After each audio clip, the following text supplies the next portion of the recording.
You tell the kids, we've got evidence from the horse evolution. This is a bunch of baloney. They arranged a bunch of animals in a fictitious order. It's been proven wrong 50 years ago. They don't tell the kids that the so-called ancient horse had 18 pairs of ribs, the next one had 15, the next one had 19, then back to 18. These are not even the same animal. It's a pure imagination arrangement of these creatures. They're teaching this in textbooks all over the world. There's quite a variety of horses today, folks. Big ones and little ones right now. But back in 1950, G.G. Simpson, who believed in evolution, said this evolution of the horse family was unintentionally falsified. The evolution of the horse was all wrong. Over 50 years ago it's proven wrong. It never happened in nature. Why do they keep putting it in the books? They say this example of the horse evolution has not held up under close examination. Othniel Marsh made up this whole idea in 1874. He wanted to provide evidence for Darwin's theory. He picked animals from all over the world and put them in order he thought they would look good. It's imagination. Modern horses have been found in the same layers and lower than the so-called ancient horse. The ancient horse is not a horse at all. It's a Hyracotherum. It's like the hyrax, still alive in Turkey and East Africa today. The ribs, toes, and teeth are different on these animals. In South America, the fossils go backwards, the wrong way. They don't talk about that. They're never found in the order presented. The whole thing is imagination. But it still is taught in the books to help give the kids evidence for evolution.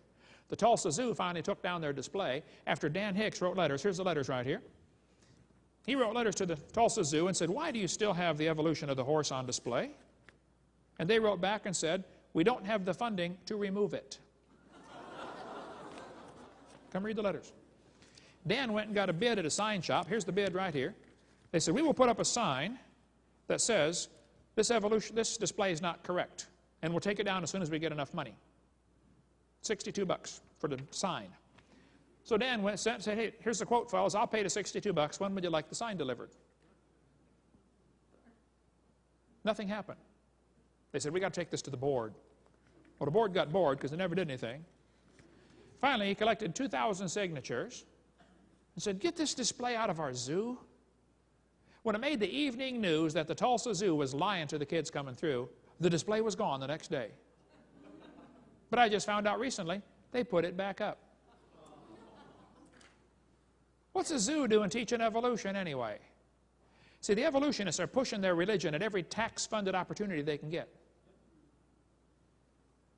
Peabody Museum still has the horse evolution on display. I stood there by that display as hundreds of kids came through. Stood there for quite a while. School group after school group after school group came through, was never told this was proven wrong 50 years ago.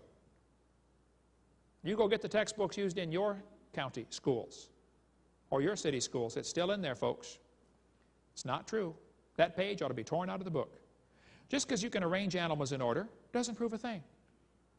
Even if you find them buried in a certain order, that doesn't prove a thing. If I get buried on top of a hamster, does that prove he's my grandpa? I've been doing a lot of research on the evolution of the fork. I've pieced together fragmentary evidence for years. I believe, after intensive research, the knife evolved first, and then slowly evolved to the spoon. Took millions of years. You know, great geological pressure squeezed it, dished it out, widened it up a little bit. And then slowly, erosion cut grooves into the end and turned it into the short tine fork. And then very slowly, over millions of years, the grooves got longer and wider.